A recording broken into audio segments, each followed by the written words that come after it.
Greetings, everyone, and welcome to our virtual science pub. My name is Nathan Moses, and I'm the Assistant Director of Events and Engagement at OSU-Cascades, and I will be your host for this evening. Tonight's science pub, Runners in Their Shoes, where non-traditional running meets biomechanics, is a special one for us. Oregon State University Bend and Corvallis campuses, as well as the Oregon Museum of Science and Technology, or the Oregon Museum of Science and Industry, have all come together for you to take science out of the laboratory and bring it into the comfort of your own home. I would like to offer special thanks to Central Oregon Connect for bringing their tech expertise to produce tonight's event.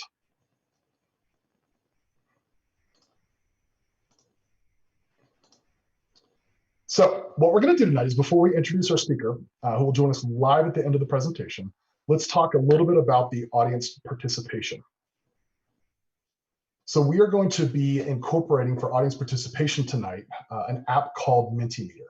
Those of you that signed up through the Eventbrite sign-up sheet have the link to that Mentimeter. It's just www.menti.com. And we're going to warm you up with our traditional Science Pub quiz. And then you use the app for question and answer at the end of the presentation. To get to the app, like I said, just visit www.menti.com or download it from your respective app store. The event key code for tonight is 623843. And again, that code is 623843. The way the process is going to work is that you're going to be prompted to answer 5 questions ahead of time, just like we do here in Bend for our live science pubs, via your computer or mobile device once you've joined our room. I'll give everyone a few minutes to get their responses in, and then we'll go through the answer slides together. Question 6 you're going to notice on your device is an Ask the Expert. This is going to remain on your device until you have a question to ask, or you can simply reload the page if you've already submitted it. This is where you're going to ask one of your questions to Dr. Pollard. We'll record questions throughout the presentation and then bring those up before the Q&A. All right, so we're going to give everybody a couple minutes just to kind of get that in. And again, we're going to www.menti.com, and you're going to put that passcode in of 623843.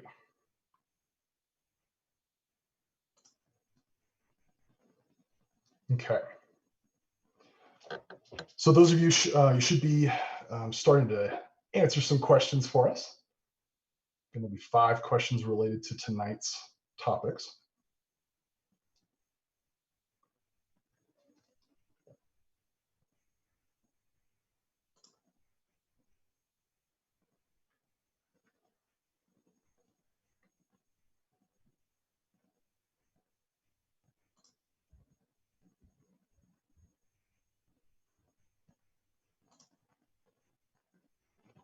All right, we're seeing responses coming in, so that's great. Give everybody a little bit more time to start entering answers in here.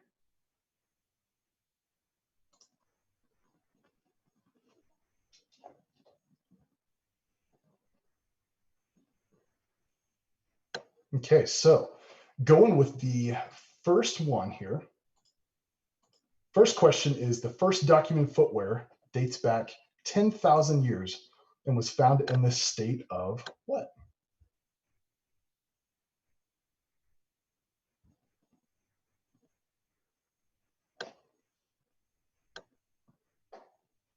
Where was the footwear found? Okay, the correct answer for that one is actually Oregon.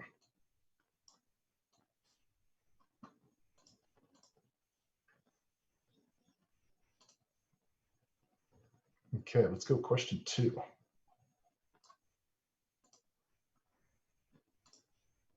So question 2 is, in the United States, what percentage of runners are heel strikers? In the United States, the percentage of runners that are heel strikers. Looks like most of our folks putting information in, we were at 80%. Most folks are saying 80%. Correct answer is actually 95%.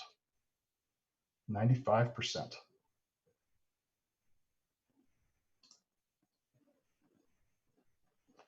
Okay, going to our next one. A low arch foot is typically associated with what? Pronation or supination?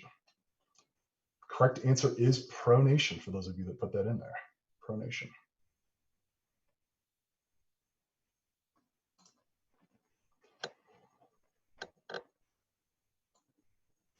Force platforms measure ground reaction forces which are associated with Newton's third law. Newton's third law.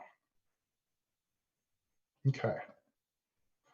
All right, well, that was a trial for us, so we were giving that a shot for the first time, so thanks for participating, everybody that logged in here. So nice work, nice work. So what we're gonna do is, again, you're gonna keep that app open. We're gonna do question and answer at the end of the presentation, but you can be putting your questions in as we go. What we're gonna do now is introduce tonight's speaker. So I would like to introduce Dr. Christine Pollard. She's an associate professor of kinesiology at OSU-Cascades and the director of the Force Biomechanics Lab here in Bend. Joining us in 2011, she founded the undergraduate kinesiology program at OSU-Cascades and is also the founding director of the newly approved Doctor of Physical Therapy program. Dr. Pollard received a Master of Science degree in Physical Therapy from Pacific University and PhD from the University of Massachusetts in Biomechanics. She was a faculty member at the University of Southern California's top-ranked Doctor of Physical Therapy program and California State University's Long Beach's Doctor of Physical Therapy program before joining OSU Cascades. She founded the Force Biomechanics Lab in 2013. Her research is dedicated to improving the scientific understanding of lower extreme injuries and advancing injury prevention and rehabilitation programs based on this knowledge. Her research is primarily focused in two areas: identifying biomechanical changes at the knee in individuals post-ACL reconstruction, and examining the influence of varying types of running footwear on running biomechanics. She has presented her research both nationally and internationally. And now, please join me in learning about Dr. Pollard's current research on running shoes, after which we'll join her for her live Q&A. So enjoy the presentation. Hi, everyone. It's my pleasure to join you this evening. I wish we could be in person. But I guess this is the next best thing these days. So I look forward to connecting at the end of my presentation to answer any questions you might have. So let's go ahead and get started.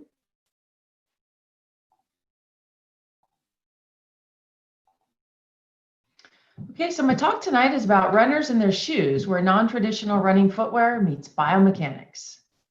An overview is I'll start out talking a little bit about my background in the Force Lab.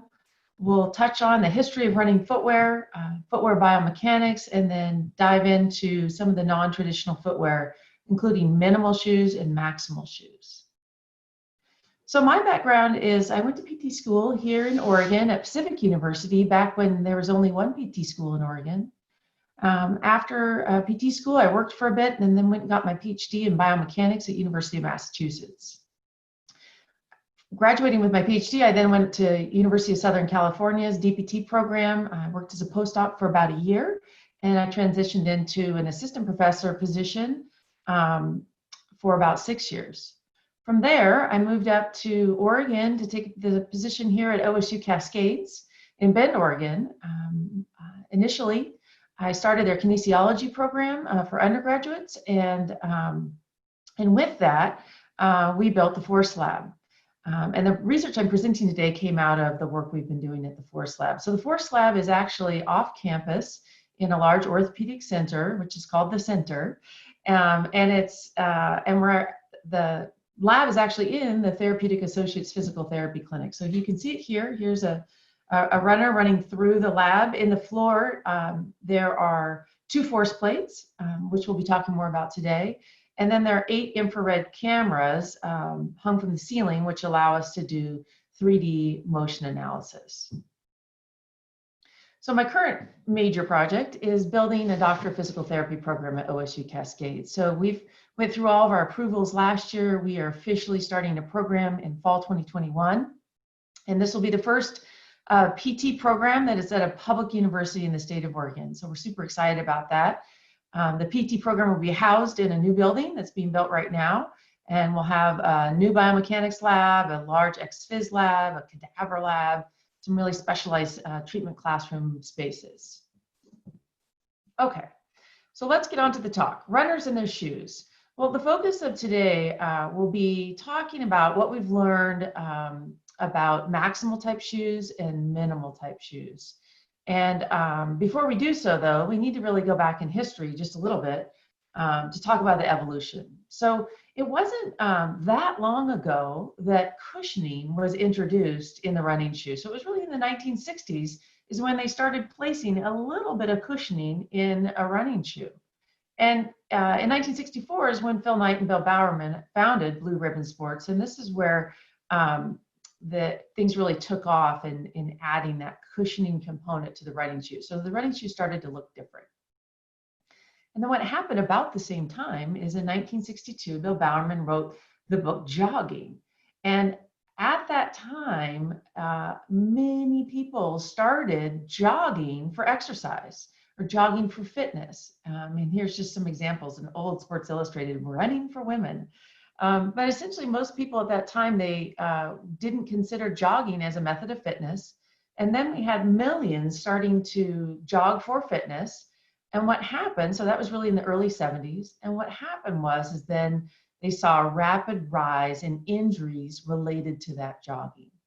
And some of those injuries are things like patellofemoral pain, so pain behind the kneecap, iliotibial band syndrome, plantar fasciitis, pain in the foot, Achilles tendinopathy, and stress fractures. So in the 80s, so we saw this running craze in the 70s, a lot of injuries. And then in the 80s, footwear companies then really started focusing on designing shoes in an effort to reduce those injuries. So we saw sort of an explosion in running footwear development with the intent of reducing those injuries. Now we know that running injuries, there's multiple components that go into injuries. It's not just the footwear, it's training, what type of training, what surface, the anatomy, all of our anatomy is slightly different. So all these factors go into the risk factors for injury. So when looking at traditional running shoes, since the 80s, up until the last 10 years, there's really been three primary categories. And so when I refer to traditional running shoes, I'm talking about shoes that were the type of design that were typical up until the last 10 years. And that design included sort of three categories. The first category is the neutral running shoe. Then on the other side of the spectrum is a rear foot control shoe or stability shoe. And then on the opposite end is a cushion shoe. Now, what all these shoes have in common, these traditional running shoes, is they have what you've, I'm sure, heard of individuals referring to as heel drop or heel toe drop. So what heel toe drop is that if you look at this shoe in the middle, this neutral shoe, you can see that the thickness of the cushion in the forefoot of the shoe is much less than the thickness of the cushion in the heel of the shoe. So typically, a traditional shoe has about 15 millimeters difference in the heel cushion to the forefoot cushion, and that's called the heel toe drop of the shoe.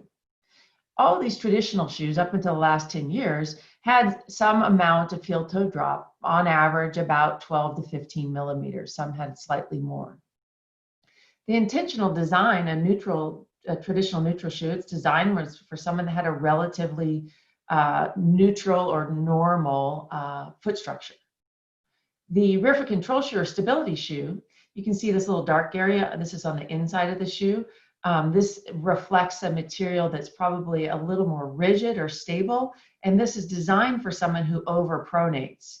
And overpronate, typically they look like they have a flat foot or they're running on the inside of the foot. And so this is building up the structure on the inside of the foot. And then a highly cushioned shoe still has that heel toe drop, but typically it has a little bit more cushion, doesn't have those stability features, and it's designed for someone that is an overpronator. So someone that runs on the outside of their foot, and we'll talk a little bit more about that in a little bit. So again, these traditional running shoes were pretty typical, the spectrum of a shoe from the early 80s when they started making shoes a little bit more technical to about 10 years ago, 2009, 2010. These shoes are still available today, but now we have these new types of shoes that are very different that we'll be talking about more today. So even with the advent of these different types of shoes that were designed from the 80s up until 2010, The goal was to reduce injury, but what we've seen is that running-related injuries still remain very high, even with the advent of the different types of footwear. Now, when looking at biomechanics, there's hours that we could talk about biomechanical risk factors. I'm going to hone in on the top 3 biomechanical factors that have been associated with an increased risk of injury. The first risk factor is related to rear foot movement. So we've already referred to this pronation, neutral foot, and supination. A pronated foot, another name for that is eversion. So eversion is essentially, you can use synonymous with pronation. And that's where in this picture, this is a right limb, you can see that their foot is flattened and the heel is moving outwards. So that's eversion. So peak eversion, which we'll talk about in a minute, has been associated, an increase in that. So too much eversion is been associated with increased risk of running-related injuries. And then 2 other factors related to shock attenuation have been linked to injury. One is impact peak and one is loading rate. And let's dive into these. So let's first start with that rear foot motion. So we're going to be looking at some graphs today, and this is an example of a graph where on this axis we have the degrees of pronation. So above 0, this is supination. 0 is when your foot is in alignment, so it's neutral. And then below 0, a negative is pronation. So this is when, if we're in the laboratory, we're measuring the stand space. So you hit the ground with your foot strike, and then your foot comes off of the ground, your toe comes off of the ground. So what's typical is when your foot lands on the ground, your foot typically is in a little bit of a supinated position, and then it moves into a pronated position about mid-stance, and then it reverses back into a supinated position. And that movement is what we often feel is related to, or it's believed to be related to, shock attenuation. So it's absorbing some of those forces through this rear foot motion. And so what we know is that if there's excessive pronation, so if someone's pronating too much, then we know that's been linked to increased risk of injury. So let's look at the shock attenuation features that have been associated with or links to increased risk of injury. So what we're able to measure in the lab are ground reaction forces, which tell us how the body what kinds of loads the different joints are undergoing. So here we see a runner in our lab. They're landing on the force plate. Here's what it looks in the animation. So you can see that as they hit the force plate, we can measure those ground reaction forces. And this is in the vertical direction. We can measure the forces forward and back and side to side as well. But it's this vertical ground reaction force that has been linked to injury. And that specific elements of this vertical ground reaction force, there's 2 of them that have been linked to injury. One is the impact peak. So what we see here is the person's foot. So here, if we look at this individual, when their foot hits the ground, that initial load we call the impact peak. So it's a very rapid load which occurs right after they hit the ground. And then there's an overall peak. What's been linked to injury is that initial impact peak and then the loading rate. So the loading rate, all that is the slope of this curve. So how rapidly do they go from hitting the ground to that initial impact peak? So impact peak, loading rate, 2 things that have been associated with injury, running-related injury. Okay, so that's a little bit of background on biomechanics that we're going to focus on today related to injury. We've talked a little bit about traditional shoes up until 2009, and now let's talk about what happened in 2009. So in 2009 is when we started seeing this craze, I'm going to call it a craze, related to minimalist shoes or actual barefoot running. So what happened in May of 2009, this book came out called Born to Run. And I'm guessing a lot of you have read this. If you haven't, it's a good read. And essentially, Born to Run talked about athletes that are running in other countries barefoot. And it talked about how in cultures like the US, where we essentially put a pair of shoes on as a youth. My kids, I bought them little running shoes when they were 2 years old. So we're wearing these shoes with all of this cushion, and we're essentially relying on these shoes, where individuals in other countries that don't use shoes, they're using their musculoskeletal system to attenuate those forces, whereas we're essentially relying on these shoes. So if you Google barefoot running or minimal running, you're going to find all kinds of anecdotal evidence and different perspectives. And so in 2009 is when there was a big surge of runners shifting to running in a very minimal type shoe or running barefoot. Now, about 6 months later, an article came out in a very strong scientific journal, Nature. And this article got a tremendous amount of attention because what they did is they actually did the biomechanical measurements. So they looked at individuals that habitually, so are always running barefoot versus those that are running in shoes. So shod is with shoes. And what they found is when doing kinematics, so kinematic is looking at angular movement like eversion, and kinetics looking at things like loading rate and impact peak. What they found is that barefoot runners who forefoot strike generate smaller collision forces. So they were essentially found that those individuals running without shoes were attenuating the forces better than when you run with shoes. So this is pretty compelling evidence for not putting this cushioned shoe on your foot. Now let's back up a minute. So I just talked for a minute there about forefoot versus rear foot. So let's hone in on that. So rear foot, when we refer to rear foot strikers, those are runners that when their foot first hits the ground, their heel strikes foot first, or their rear foot strikes the ground first. And in the US, about 95% of runners are naturally rear foot strikers. Some will say maybe it's more like 90% now. A midfoot striker is someone that when their foot first hits the ground, the middle of their foot is hitting the ground first, not their rear foot. And then finally, a forefoot striker is someone who, when they run, the first thing that hits the ground is the front of their foot or the forefoot. And so the thought is from the Nature study and from the Born to Run book, what's talked about is that if any of us go out, if you just take your shoes off tonight and you run across a hard floor, so it's got to be a hard floor, not a carpet. And what you'll find, most people, not everyone, but most people will actually shift to running on their forefoot, even if you're a rear foot striker. If you take your shoes off, that tendency is to run on your forefoot. Well, when you do that, because it hurts, you don't really want to run on your heel bone, which is your calcaneus. So you shift up to the forefoot. And what naturally happens when you shift up to the forefoot is exemplified here in this figure. So if you land on your forefoot, what you'll do, if you did a slow-mo, and you can do this even on your iPhone, is you hit on the forefoot first, and then you rock back a little bit onto your heel, and then you project forward. And this mechanism here, this movement pattern, is what we've found to reduce the shock to improve shock attenuation. And you're doing that using your musculoskeletal system.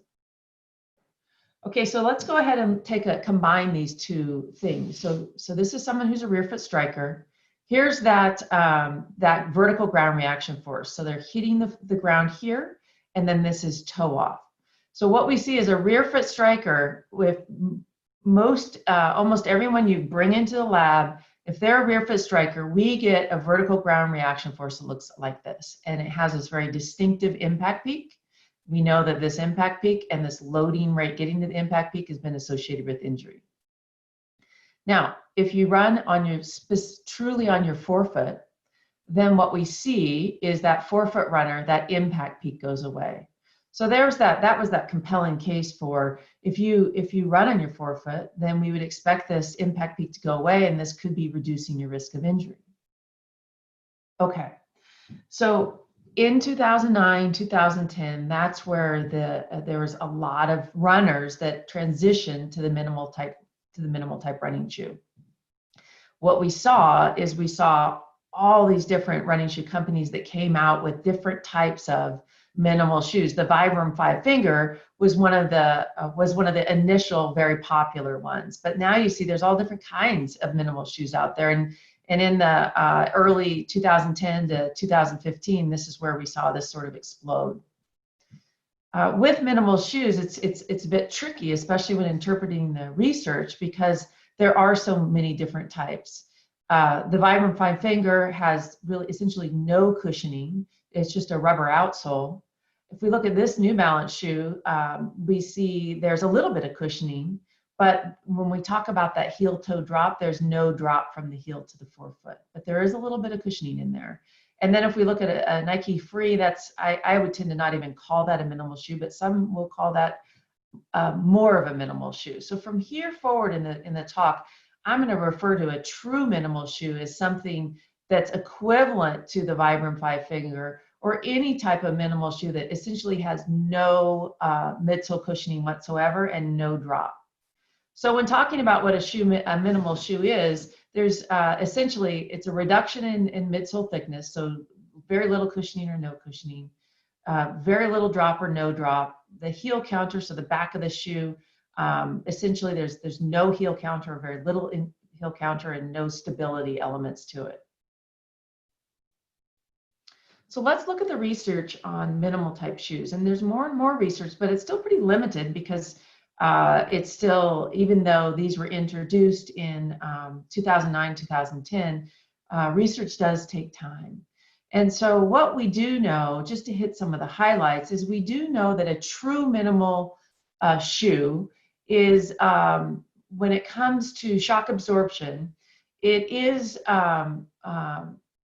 more effective in replicating barefoot running. So if we take a true minimal shoe and compare it to one of these other models that has a little bit more cushioning, the true minimal, when you have no cushioning, that's going to replicate barefoot running the best.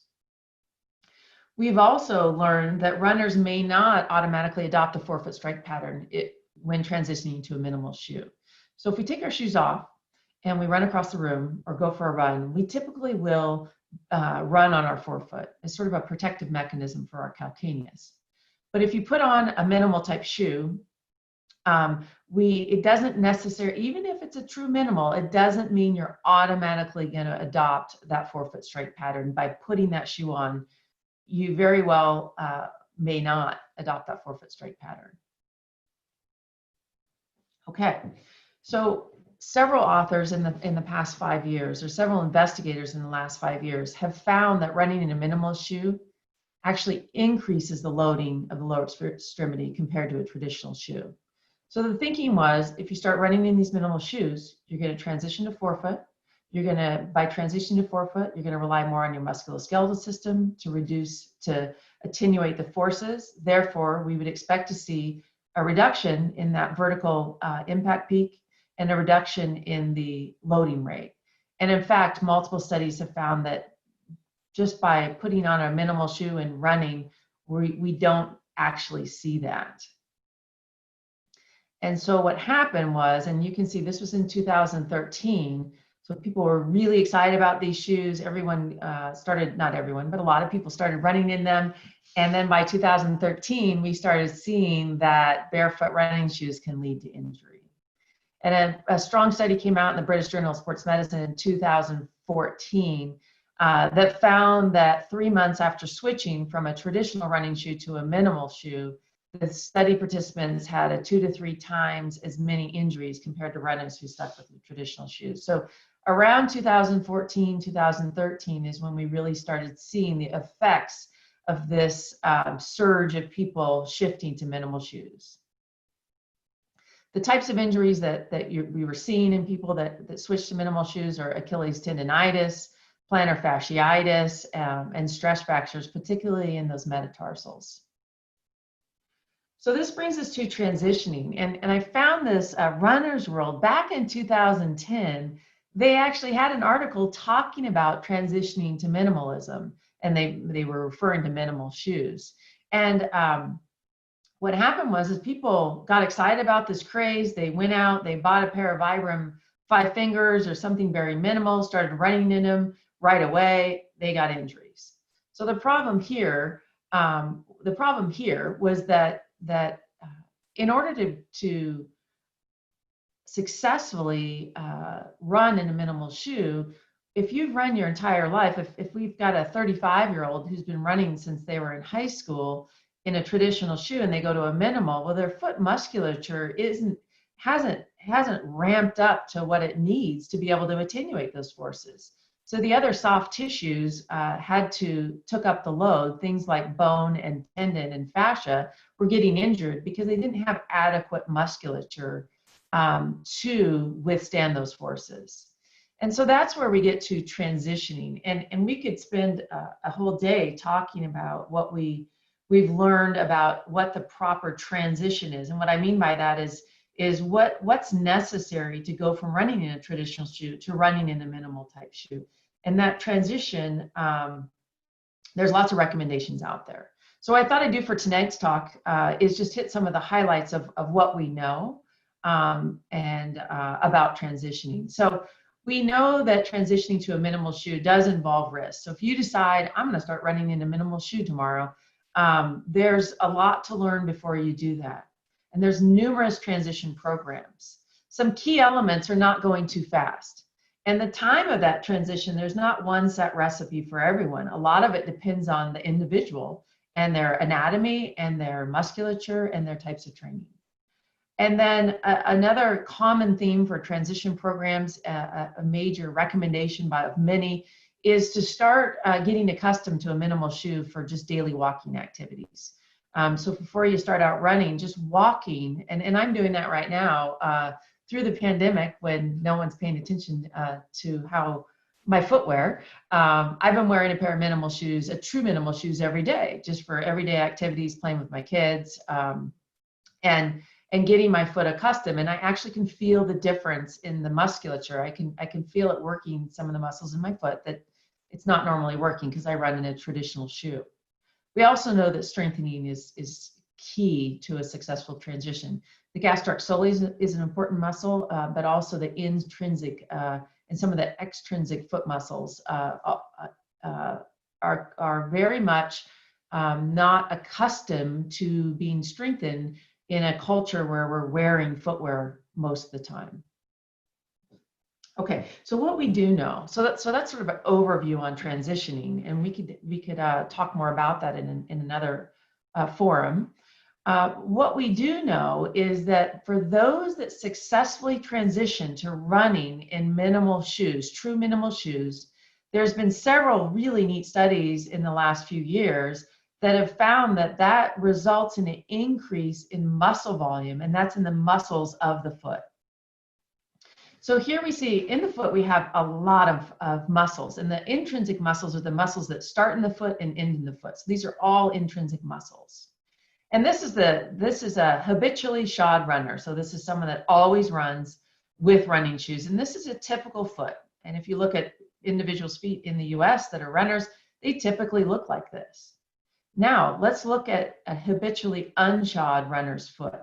And what do you notice? You notice something very different. Number one, look at the space between these toes. This is due to the development of many of these muscles, these intrinsic muscles of the foot, have a much greater muscle volume in that foot that isn't essentially relying on that shoe.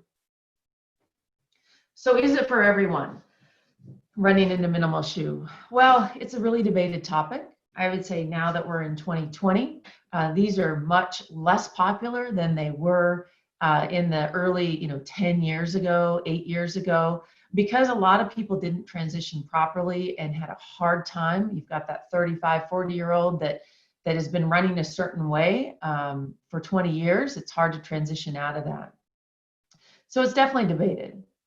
Now, an international expert in running biomechanics is Irene Davis. And in many of her talks and her papers, she has acknowledged that or commented that if humans began running barefoot, and I'm going to say if kids in the US, we'll stick to the US, began running barefoot or in full minimal shoes at an early age, she says there would be no need for transitioning as the body would naturally adapt to the associated load. So here you see some kids in the US. We know that kids most kids are running in shoes that are this traditional type cushion shoe that has that heeled forefoot drop. In other countries, there have been some recent studies looking at kids that are habitually barefoot and looking at their foot structure. But we don't know a lot about kids in the US that are essentially wearing shoes from a very early age. So one of my PhD students has started a series of studies where he's looking at footwear in youth. And this study that we've started in the lab, the first study is looking at kids that are kind of boys that are pre-puberty, puberty, so about 12 to 13-year-olds. Actually, it's 11 to 13-year-olds. And we had them run in 3 different conditions. We had them run in barefoot. We had them run in a true minimal shoe, so no cushioning, no drop, very little heel counter. And then we had them run in a traditional running shoe. And let's just take a quick look at what this looked like. So here's the first trial. Here he is. This is one subject, just to get a look at it. And here he is. You're seeing he's landing on the force plate right here with his heel. So true rear foot striker. Okay, so now let's go ahead and look at the true minimal shoe. So in the true minimal shoe, we would think that maybe we said a true minimal is most similar to barefoot. So we thought that maybe he would forefoot strike or midfoot strike. And in fact, he still did rear foot strike. It's not quite as pronounced as in the traditional shoe. And then here is the same subject barefoot. And in the barefoot condition, you can see there's a definite shift to no heel strike, because who wants to land on their calcaneus, that bone in the heel? So he midfoot. So where we thought that he would transition to a forefoot, this particular subject went to a midfoot. And right now we've collected on 13 of these subjects. We look forward to getting back to the lab once we can officially get back to the lab and finish up the study to say, how do kids adapt, and what is the transition period necessary for kids? And do we see a change in that muscle volume? What if they increase the muscle volume in their foot muscles at this age? Will that reduce injury later on as they go through their teens and early adulthood by having better mechanics? Or stronger mechanics where they have the muscular to reduce those impact forces without relying so heavily on the shoe. So more to come on our youth footwear study. So overall minimal type shoes, what do we know? Well, we know that they require a transition for most runners. And that transition is really critical, because we know if it's not done right, that injuries are going to occur. We know that a full minimalist shoe, so a shoe that has no cushioning, no drop, is the most similar to barefoot, in that we see more of a tendency to start utilizing their lower extremity to attenuate those forces than if you have a minimal type shoe that has some cushioning in it. That can actually be almost more detrimental, because when you put a little bit of cushioning in there, now most people start relying on that cushioning, but there's not a whole lot there. And we know that kind of exciting news is that if you do successfully transition, it results in increased muscle volume of those intrinsic muscles of the foot. And we believe that's a very good thing. And we're excited to see what happens in these kids. Okay, so we've talked about some traditional shoes, minimal shoes, and now we're going to move into, we have, let's see, about 15 more minutes. And we're going to focus this last part on maximal shoes. So what's really interesting is maximal shoes were introduced in 2010 by Hoka at the same time that we were in the middle of a minimal shoe craze. And so these came on board, and Hoka shoes initially, when they came out in 2010, were primarily being used by ultra-marathon runners, so runners that were putting in so many miles and needed a lot of cushion.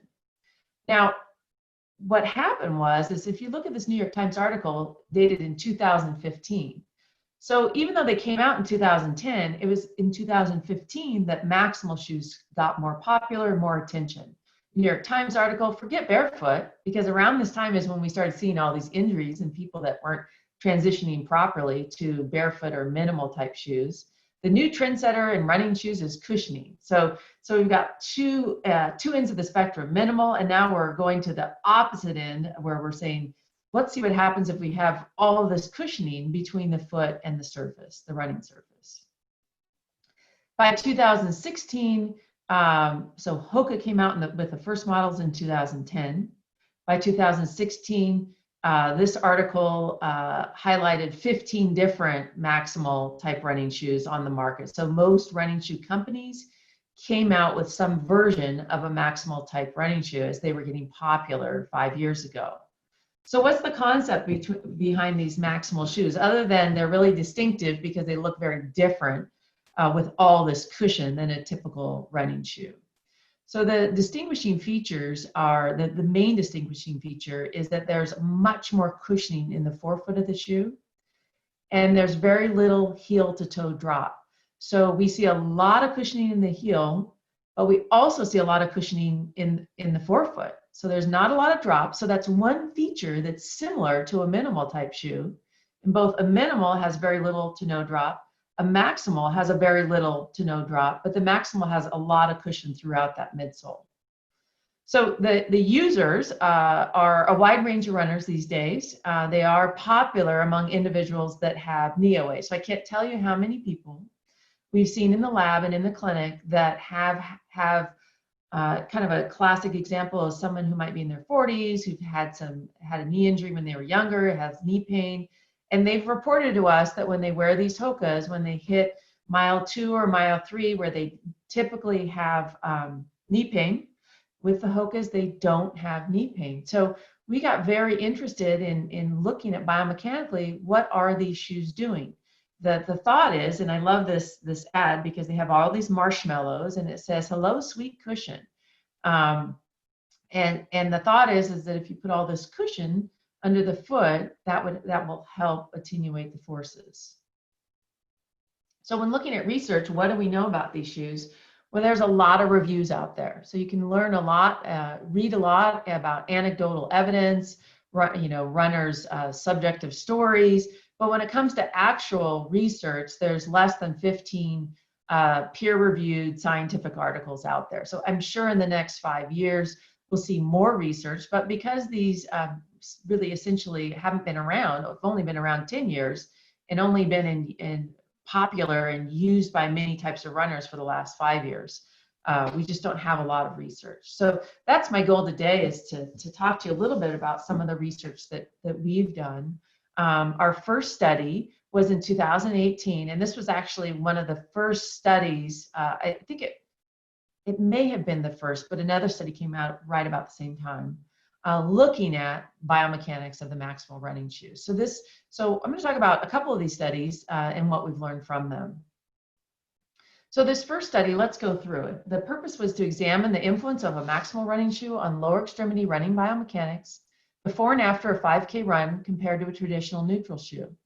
And we decided on this design because of those anecdotal reports of runners saying, after the first mile or two, I start to have pain when I wasn't in the Maximal shoe, but in the Maximal shoe, I don't get that same pain. So we want to say, what's happening after they've been running in that shoe for a little bit? What's the difference? So what we did is we brought in 15 females. Their average age was 34 years. They were all recreational runners, and they were all rear foot strikers. And they had no history of running. They'd never run in a Maximal type shoe before. They were all runners using some sort of traditional type shoe. We collected this data in the Force Lab using our 8-camera Vicon capture system, and you can't see it here, but there's 2 force plates in the floor, and they ran through the lab for this testing. They came in on 2 separate testings for 2 separate testing sessions with about a week in between.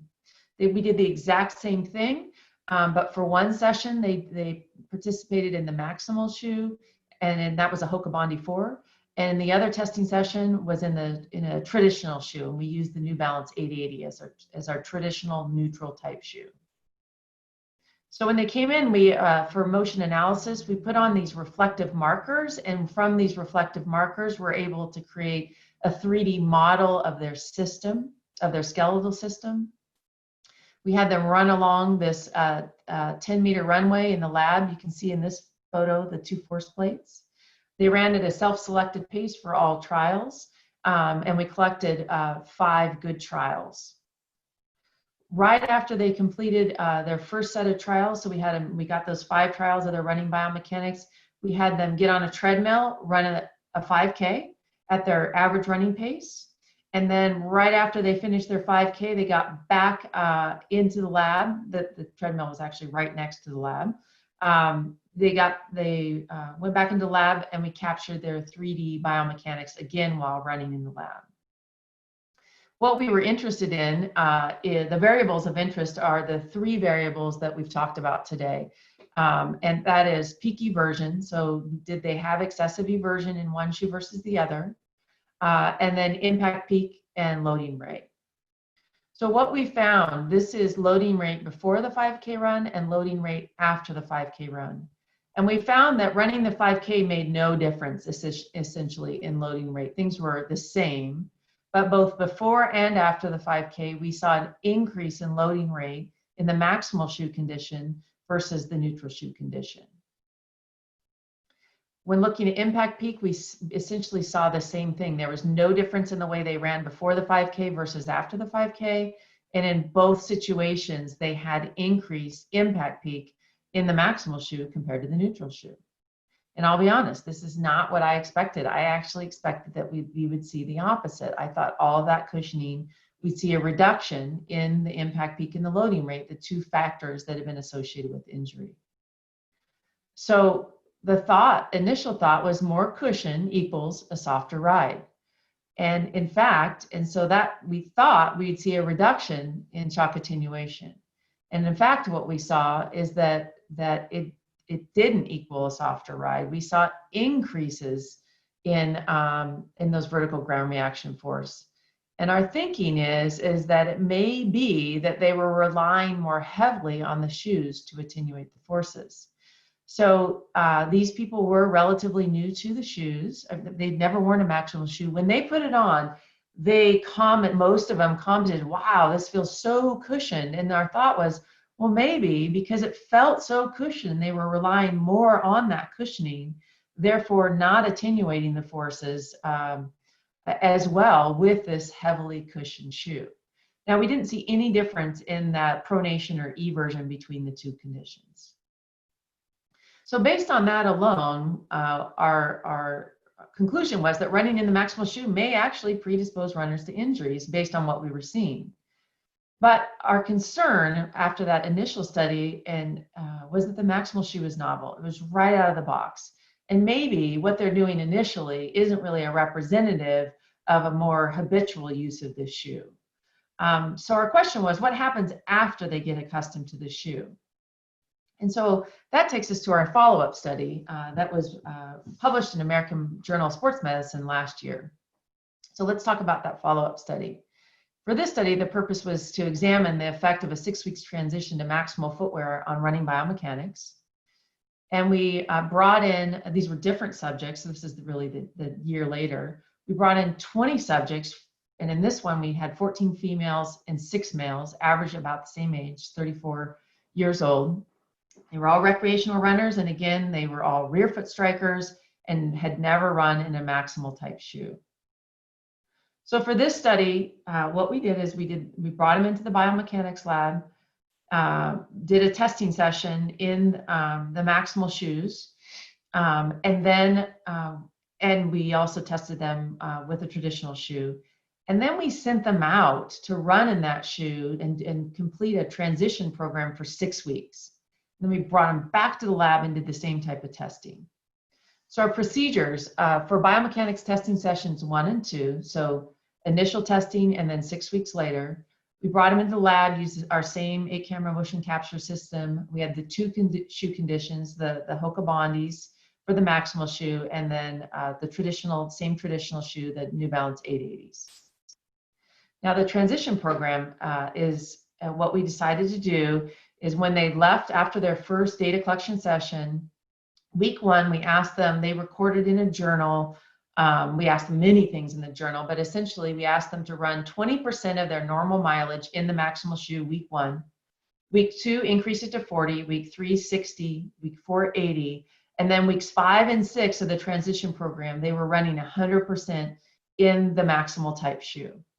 And then we brought them back to the lab after that 6th week to see what are their biomechanics after they have gotten accustomed to the shoe and transition to the shoe. Do we see that same thing that we were seeing, or have they changed their running mechanics to adapt to that shoe or get comfortable with that shoe? Well, here's what we found.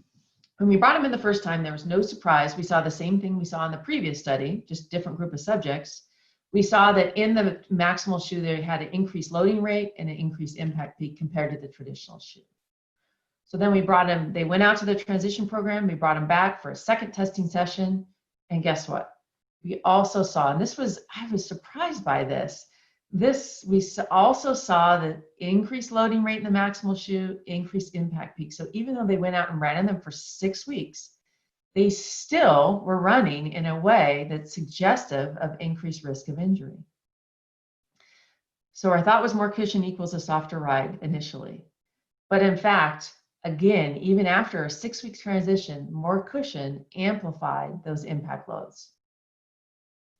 So in conclusion, is Maximal running the new minimal? And I love this because this is essentially what happened. People stopped using the minimal shoe craze, was really reduced. A lot of attention has been on these Maximal type shoes. Is it the new minimal? Definitely not. These are two very different shoes. What did we learn from our Maximal shoe studies? Well, we have a lot more to learn in this population of recreational runners. Even after getting accustomed to the shoe, this population of recreational runners seems to be exhibiting lower extremity biomechanics that are actually suggestive of increased risk of injury in this population. So what does this mean? Well, if we look at all the shoes, and here we are in 2020, we have these traditional shoes that were essentially have been around since the 80s. The minimal type shoes and the Maximal shoes have been around the last 10 years. We have a lot more to get to know about the minimal shoes. We have a lot more to get to know about the Maximal shoes. There is a sweet spot. There's this commonality between all of these shoes, and we have different runners. And the sweet spot for one runner might be a shoe that kind of bridges the gap of all 3 types. A sweet spot for another runner may be on the more Maximal, highly cushioned side of things. And then for another runner, it may be on the minimalist side. So this is, so if we come back to this question of, is there an ideal shoe? Is it the Maximal? Is it the minimal? Is it a traditional? Well, every runner is unique. We're all unique individuals. And not only is their anatomy unique, but the training, what type of training? Are you a trail runner? Do you go long distance? Do you go short distance? Do you do hills? Do you go up hills and down hills? What is your history? What's your age? What's your nutrition? What's your history of injury? And then there's footwear. So this is really just one piece of the puzzle. Within the footwear puzzle, we have multiple different types of shoes. And we know that every runner is unique, and these different types of shoes may be effective. I know individuals that love their minimal shoes. I know individuals that love their Maximal shoes. And then there's runners like myself who's still running in a traditional shoe and it's working. So why do I change something that's working? So we need further studies. It's super helpful if you are having an injury to have a full biomechanics assessment by a physical therapist. Having a running analysis is also a great way to take a look at. We oftentimes do studies where we look at an individual who's maybe having knee pain. We have them run in the lab in different types of shoe conditions and see how are they attenuating those forces in their different shoe conditions to help direct them on what might be the best fit for that individual. So that's my talk for tonight. I'd like to acknowledge some folks. Many of these studies were done with my former postdoc, who's now taken a faculty position at San Diego State University. That's Dr. J.J. Hannigan. PhD students, Justin Terhar, who just took a position in footwear industry.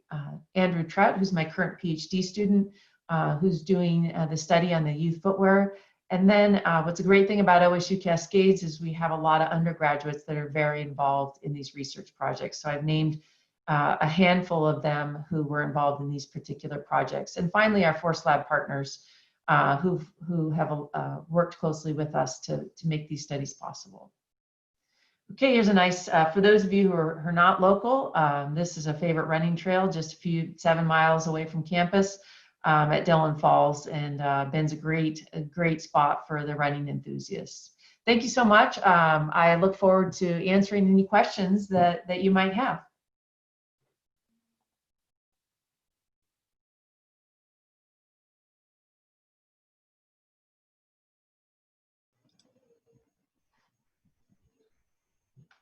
And you're back. All right, so everyone, thank you so much, Dr. Pollard. Thank you very much for that wonderful presentation. For our audience, now what we're going to do is have our direct Q&A portion of the video. So definitely thanks to everybody who's been submitting questions. Again, if you're on the Facebook live presentation right now, in the comments section, we did show you how to get to menti.com and the access code for this event to be able to continue submitting questions. So I'm going to kind of pick and choose and go. And again, we've got Dr. Pollard here to respond to your inquiries. So let's get started with the first question. And some of these questions may be covered in the presentation, but we may just go back to them. So one of them is, the first question is, what does weight play a factor in the minimal or maximal shoes at all of the runner itself?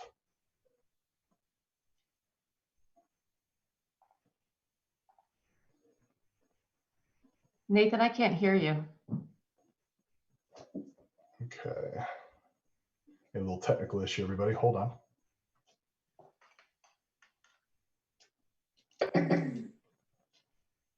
There we go. Do we have a little hiccup?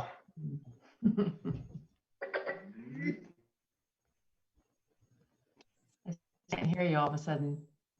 Can you hear me now? Can you hear me now? I can hear you now. Oh, wonderful. Wonderful.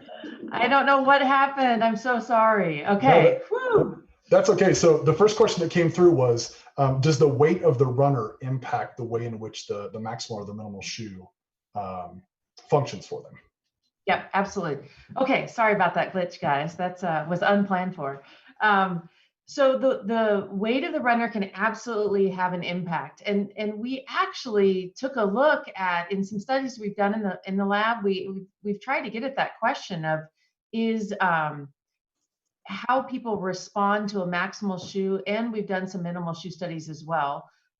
Does mass or weight impact how they adapt to that shoe? And so in the studies we've conducted, we haven't been able to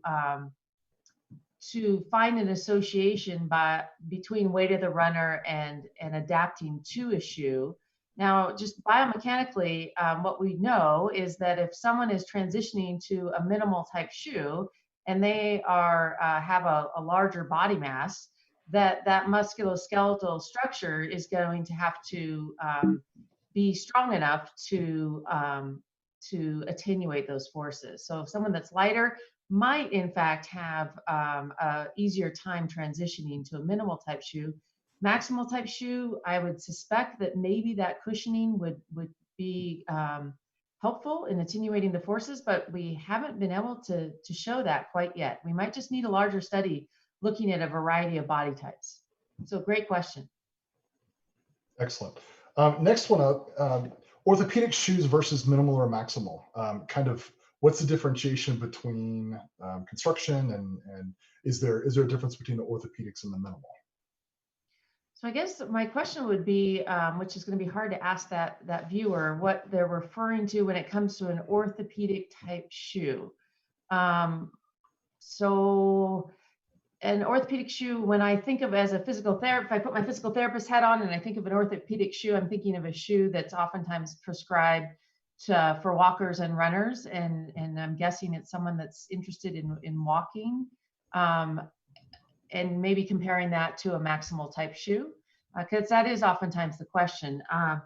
An orthopedic shoe, when you compare it to a Maximal shoe, typically has more stability features to it than a Maximal type shoe, which may in fact be good features for someone that needs that stability. But a great study, we just are finishing a study comparing in individuals of different age groups. So looking at a group of 55 to 70-year-olds walking in Maximal type shoes, comparing them to a younger group walking in Maximal shoes. An awesome add to that study would be to have included an orthopedic type shoe to say how do those shoes influence those variables that we know are associated with running related injuries, but in this case, we're really interested in loading forces at the knee as it relates to osteoarthritis. So there's not a study that I know of out there that has answered that, but maybe we'll have to tackle that one based on your feedback. Yeah, good question. And another one, as we learned a little bit about the force plates that we use, in the force lab. Question is, I assume you measure the force with the force plate, which is the force between the shoe and the ground. But what about measuring the force inside the shoe, between the sole of the foot and the inside of the shoe? So if you were interested in the interface between, I mean, it's tricky because the forces we're measuring with the force plates, that's going to tell us, that's more of a global measurement of force. If you were super interested in the forces between the shoe foot interface, the best way to get at that is to do in-shoe pressure mapping. And that will give you a little bit of information about, for example, if someone had a lot of pressure in the area, a common place to get a stress fracture is your second metatarsal. So that's the bone it kind of in the middle of your foot. And you can see if you run in a certain type of shoe, you would see a lot of pressure or force in that area. So that's really informative when it comes to the foot and some of those injuries. But when you're looking more up to the knee and anything above the foot shoe interface, you lose a lot of the picture. So great input. If we were to add a nice thing to add, and in our new biomechanics lab, we will have an in-shoe pressure system, and to throw that in there to get some more local forces right at that shoe foot interface would be great. But hasn't been done that I know of, and in the type of study we've done. Excellent. Another question coming in through the Facebook Live comments. Besides saying how great this presentation was, Christine. Oh, good. In advance, so I have no idea what's coming up here. Is there a transition period to max shoes like there is with the minimal shoes? So that's such a great question. And we, so if you would have asked me before we started these most recent studies over the last couple of years, as a physical therapist, as a running biomechanist, I would have said, well, to be honest with you, I thought that there wouldn't be a transition and that we would see a reduction in these variables that we talked about tonight. So we didn't see a reduction in these variables. We actually saw them accentuated. Because we didn't see a change in this population we studied, since we saw no change over that 6-week period, then truly just transitioning by increasing your mileage in those shoes each week didn't make a difference. So that makes me pause and say, well, I don't know if you need a transition, but we need to understand better what that, maybe there is a transition. Maybe there's something we can do to transition folks so that they run in Maximal shoes and we see an improvement of these biomechanical variables. So the other thing that we need to look at before we make any global suggestions is maybe it's the type of runners we looked at. If we look at a more a population that's this was kind of a general population of runners around their 30s and 40s. If we start looking at different age groups or people that have different running histories, higher mileage, lower mileage, maybe we can really get at certain groups that transition differently. Excellent. Another question from the Facebook Live is actually from Lisa Flexner herself. Can we expand upon a little bit attenuation? Explain that a little bit more. We talked about that in the presentation a couple of times, but kind of explain what attenuation is. Okay, sure. When I use that, I think most people think of it as shock absorption. So you can think of the shocks on your car, they're absorbing the forces.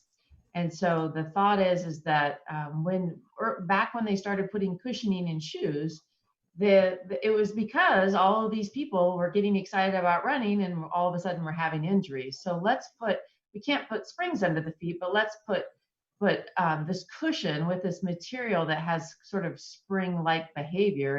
It deforms and then it returns to its position. And so when we talk about attenuating the forces, we're talking about absorbing those forces. Your mass hits the floor every strike, and you have thousands of strikes. So we can use the cushion in our shoe to absorb that shock to your body, or you can use the musculature in your system to better attenuate those forces. And that's why when we do running types analysis, a lot of folks are looking at what are ways, there's all kinds of different thoughts on the best way to run to attenuate those forces. So there's actually your running style, but then in addition to that, the shoe that you wear impacts that running style. So thanks for that question on attenuation. Great question, and one actually I'm interested with having young athletes in the household myself. Is it beneficial for young children to wear minimalist shoes to allow optimal muscle development as opposed to wearing highly cushioned shoes? Yeah, well, that's what we're hoping to get at. So one of my students who just graduated with his master's, and another one who's now starting with or starting his research for his PhD. That's what we're trying to get at. We really want to understand is, first of all, what happens when you put these kids in these shoes? Do they adapt? But I've got two boys that are about middle school age right now, and so they're my in-house case studies. That's what we want to know. The thought is, my personal take on it is that there's no research to really back this up yet. We hope to have research to back this up, and that is if you take these kids and put them in these minimal type shoes at a younger age, I can't imagine their musculature wouldn't develop in a way that it's not developing in our culture today, with kids, majority of kids wearing traditional type shoes with quite a bit of cushioning. And the thought is if we get that musculature built up at a young age, so let's say elementary, middle school, then by the time they're in late middle school, early high school, when we know in the US, that's the prime time that kids get injuries and start dropping out of competitive sports, can we reduce that overall injury in those kids, because they may have developed musculature from not relying so heavily on shoes. And one of the things we're doing is looking at not just kids and cross-country runners, but kids just what they wear on their feet every day. Because we know every day they're running around doing different activities, and it's not just during their sports competition, it's during PE at school, it's during weekend type activities. So I think that it's really promising, and we need to learn more. Excellent. Another question coming up is trail running versus road shoes. Is there something that this particular runner should be looking at? And is there a difference between the two and kind of shopping around for what you're looking for? Yeah, that's a great question. So maximal type shoes, I mean, I'm not quite sure if they're asking about a minimal shoe or a maximal shoe. So I'm just going to kind of cover both, I guess.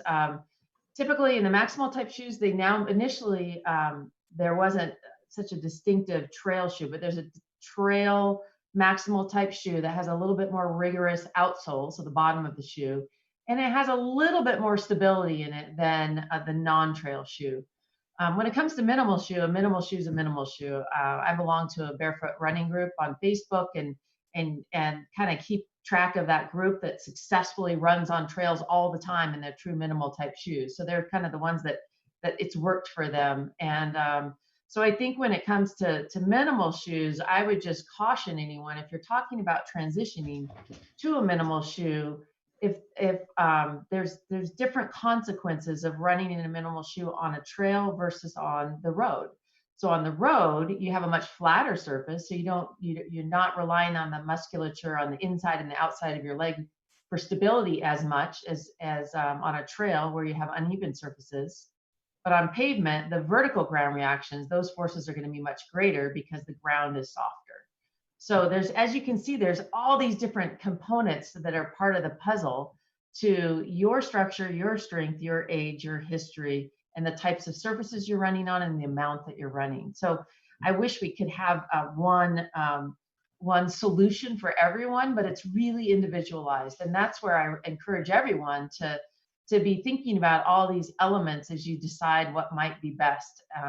In particular, if you're thinking about changing something up, going from one type of shoe to the other. Excellent. Getting a number of questions around kind of the toe box of the shoe, if I'm using that properly. One question is, plantar warts, are they due to front foot striking and any other types of conditions that the forefoot may go under because of the toe box or how it's fitting with the individual? Yeah, to my understanding, and I don't, my understanding is plantar warts are not associated with the forefoot or the toe box of a shoe.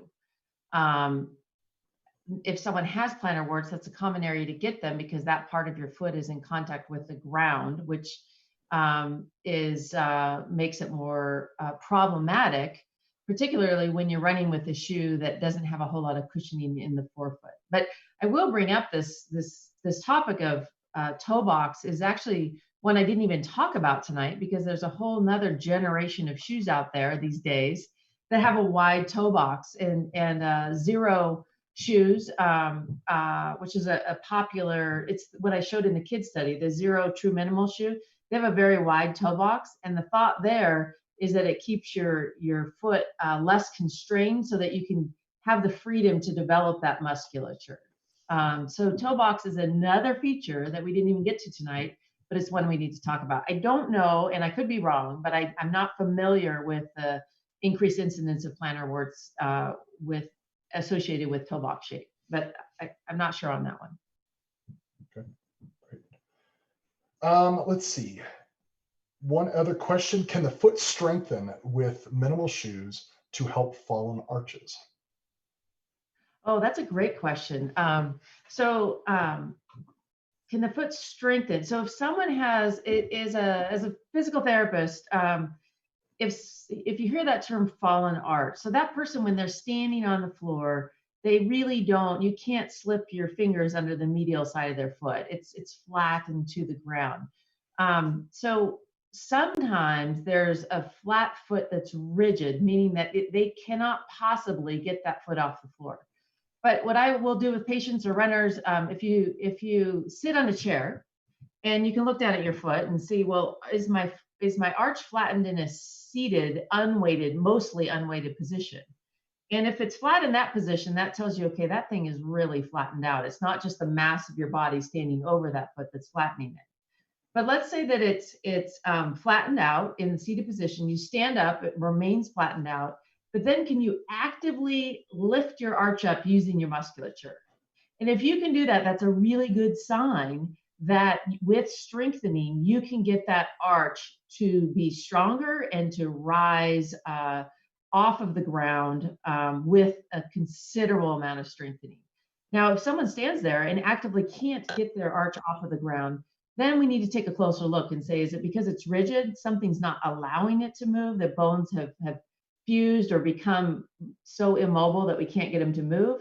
Or is it because they have a tremendous amount of weakness due to some sort of nerve injury? So there's lots of pieces to the puzzle. But if you're watching today and you stand up and you can actively get that arch up off the ground, then that's really promising that with the right program, you can strengthen those muscles of the foot. And just in clinical practice, seeing a lot of runners, majority of the time we can make really strong impacts of those muscles, on those muscles, and it's pretty amazing. And oftentimes people will say, my foot's looked like this my whole life. And that doesn't mean it has to stay just like that. There's a lot we can do. Great question. Another one kind of around how you operate with the runners in the lab. How do you account for, like, if the runner's in the lab, the question is, do you find that the lab runners strike the force plate differently than they might if they didn't know the plate was there? So, like, is there Yeah. anything with their mechanics because they know that their target area is that plate? Is there any issues with kind of how we're taking measurements and the running style or whatever that might look like? Yeah. Well, that's a great question, and it's a topic that's sort of debated among biomechanists. In that that when you're collecting the data in a laboratory setting, we say it's not necessarily ecological, and that you're not out in nature running. What we do in the lab when their force plates are embedded in the floor, the first thing we do is you couldn't see them in the picture because we actually in the force lab had an artist paint the force plates to match the flooring in the floor with even like little speckling. So it's hard to see where they're at when you're running through the lab. We do a lot of practice trials and we tell them to not look at the floor at all. So we end up doing a lot of trials till we get their where their starting point is and their pacing down to really help avoid that. Sometimes people will do research, biomechanics research. You may have seen it where they're running on a treadmill and it's a force treadmill, so they're collecting constant data under every foot strike. And the thought there is, well, maybe that's more natural because they're running constantly. They're not just running down a long laboratory. The problem there is that we don't necessarily run on a treadmill the same way we do over ground. So there's neither is completely perfect, but I feel pretty good about. We have a very long lab, which you didn't really probably get to appreciate from the slides. And I feel like that the length of the lab is really helpful because they can get up to pace. They're not really paying attention to the floor by the time they get to those plates. But that's our job, is to make it as normal as we can. Excellent. Excellent. I have a very specific question about a very specific shoe, and now I'm kind of curious because the question's come in a couple times. Okay. What do you think about the new Nike Vaporfly carbon fiber plate racing shoes that were used to make the 2-hour marathon? They are considered Maximal. How do these affect biomechanics and risk of injury? So those shoes are pretty exciting from a technology standpoint. They certainly are controversial. And that carbon plate, that's a mechanical feature that's influencing the effectiveness of the shoe. And they are a Maximal type shoe. They're very different though than any of the other Maximal shoes that have been out there. None of them have that carbon plate. So it's really that carbon plate that makes those very unique. I have no idea how those shoes influence risk of injury. We don't know a lot of that research has been done internally, and most of the research has been done as it relates to performance, not as much injury risk. So that would be a fun study to do from more of a injury risk perspective than from a performance perspective. And it'll be really interesting to see too how those shoes, what happens next based on the performance of those shoes and how much can we modify a piece of equipment. What goes too far in modifying a piece of equipment? And for a runner, for baseball players, it's a bat. For a runner, it's the shoes. And so I know there's a lot of folks looking at how far is too far. And then I'll stop with that controversy. I have my own little biased opinion. And I wasn't sure how you were going to answer that, so I quite enjoyed that. So that's great. We'll do a couple more questions to kind of end the evening. What would you expect to find if you looked at minimal and maximal shoes in the same study? Is the way the question was written. Yeah.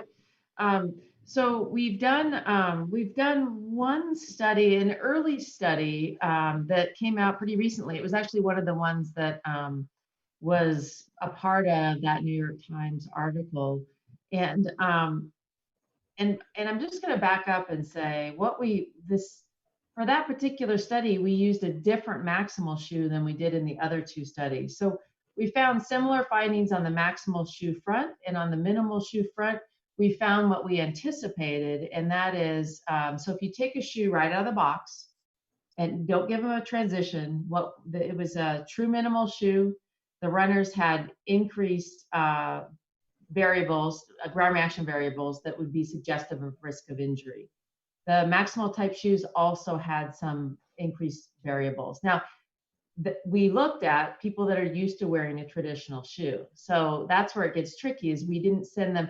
The ideal study is when you send them out and let them get transitioned or comfortable with those two shoes. So what we know is that right out of the box, minimal shoes, if you're used to a traditional shoe, we're gonna see biomechanical variables that are gonna put you at risk of injury. We're seeing the same thing for Maximal shoes. We know that with Maximal shoes, with the 6-week transition, we see the same story with the minimal shoes. Some of the studies out there have shown with the transition, typically longer than 6 weeks, more like 2 to 3 months, we do see some people successfully transitioning, but there's no magical recipe. It really depends on the individuals. So I don't know, I wish I had a more clear-cut story. I think we plan to do more studies that are including multiple shoe types. They just get a little complicated because then you have to have them subjects coming in on different days, because they're going to get fatigued if they run in 5 different shoes in one day. Excellent. Excellent. Well, I'm just scanning through for a last question. Okay, let's make it a good one. There have been some good questions. It's hard to pick from, everybody. So thank you again for your participation. This is more questions submitted than I expected. I think the one we'll end with, which I think is kind of interesting, is there may be some other mechanics at play, but folks that have lower back issues, is there a particular process by which they should maybe start with? Is there a shoe type that works best for that? I know out here at Bend, we've got a lot of elevation. We've got a lot of things like that. Maybe what should somebody consider in starting that process, specifically around lower back issues? Yeah, this is where I struggle, because I have my biomechanics researcher hat on and my PT hat on, and that's what's great, is that I can kind of, merge the two together. Historically, I would have thought that a Maximal type shoe, and I know patients and runners and even walkers that have low back pain that have switched over to a Maximal shoe and reported a reduction in pain. And so a perfect study for that would be to say you can measure the forces at the lumbar spine by putting this little force transducer, just attaching it to the lower spine. It's not invasive at all. And saying, well, what happens as you work your way up the musculoskeletal system? While we're seeing these two variables that we know are associated with running injuries, what do we know about low back pain? And maybe these shoes are doing something for that population. So that we haven't been able to account for or measure. I know anecdotally, listening to people talk about what's worked for them, a number of people have transitioned to Maximal shoes for both walking and running, and have talked about a reduction in low back pain. We're not quite sure how the shoes are impacting the lumbar spine, but they seem to be doing it. If someone right now, the first thing I would ask if someone had low back pain, and I would ask, what's your running shoe? I automatically think about cushioning.